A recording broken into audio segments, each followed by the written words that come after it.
Estamos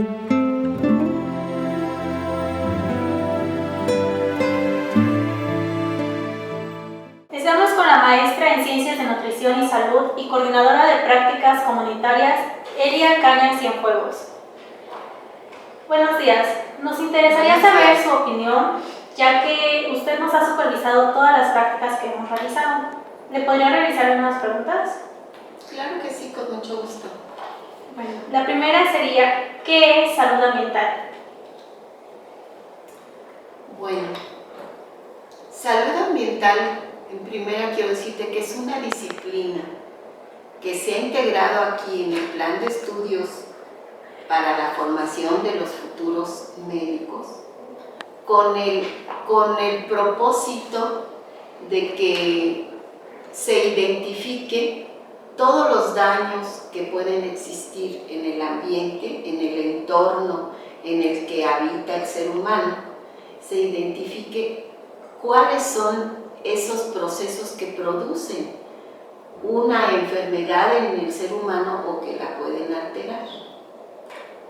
Entonces, la salud ambiental nos está describiendo con esas dos palabras, salud y ambiente, la relación que existe entre ese proceso donde el individuo vive, donde el individuo trabaja, donde el individuo descansa y que a su alrededor el ambiente en el que se encuentra puede haber algunos factores que puedan producirle, dañarle o alterarle su salud. Otra pregunta que me gustaría hacerle es, ¿por qué cree que es importante realizar las prácticas de campo y no tener al alumno solamente en el aula? Bueno, esa es una pregunta muy interesante.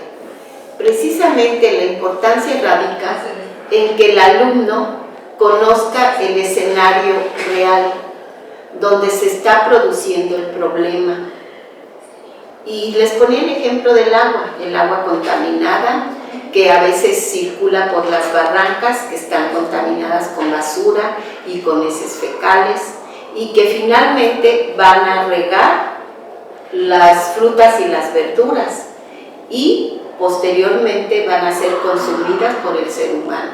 Entonces, todo ese proceso es un ciclo que es importante que el alumno lo conozca, lo identifique, lo analice, para que para él le sea más fácil sanear o buscar la fuente de contaminación o tener una idea de qué agente infeccioso, qué virus, qué bacteria está enfermando al paciente para poder dar un tratamiento más acertado.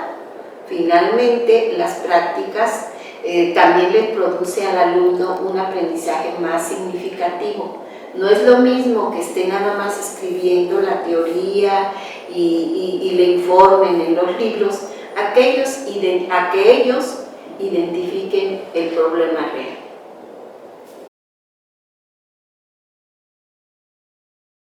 La ciudad de Cuernavaca cuenta con más de 70 barrancas que le ayudan a la regulación de la temperatura, haciendo que este lugar sea conocido como la ciudad de la eterna primavera. Esta barranca es muy conocida, ya que durante la conquista sirvió de defensa natural contra Hernán Cortés. Una sección importante de la barranca es la llamada aula ambiental, un lugar donde nos enseñan a cuidar de nuestro medio ambiente al recargarnos la relevancia que hoy en día tiene la contaminación sobre la salud de la población. Aquí nos muestran medidas que podemos tomar para evitar la contaminación y asimismo nos explicaron la utilidad de un baño seco y el proceso de elaboración de una composta. En esta práctica visitamos el centro de compostaje de la UAM y se nos enseñó cómo se realiza la composta, la cual se utiliza como abono natural para las plantas.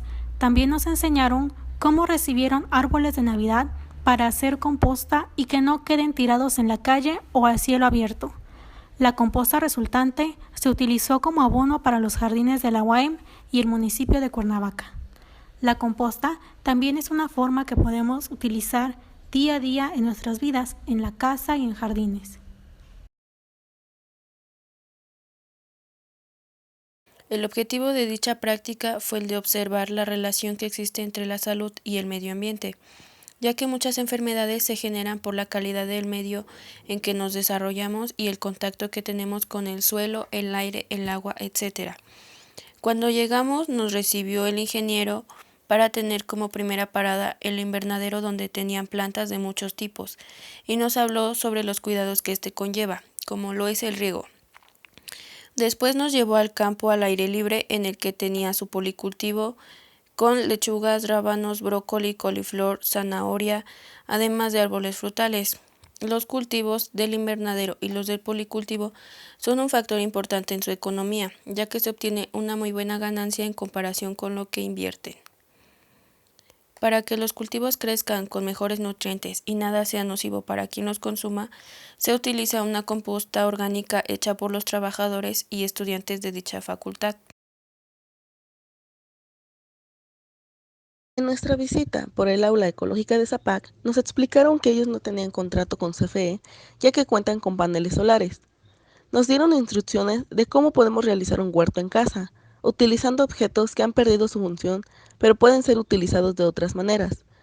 Cuentan con un humedal, que es su forma de cuidar el medio ambiente sin requerir de un drenaje, que además es más barato y el agua limpia de su humedal puede servir para regar plantas, patios y jardines. Y recordando que ellos no cuentan con un contrato de CFE, crearon su propio sistema eléctrico para bombear el agua limpia proveniente del humedal. A ese sistema le llamaron bicibomba. Todo el lugar está hecho de materiales reciclados y es autosustentable, es decir, su consumo energético depende de fuentes naturales.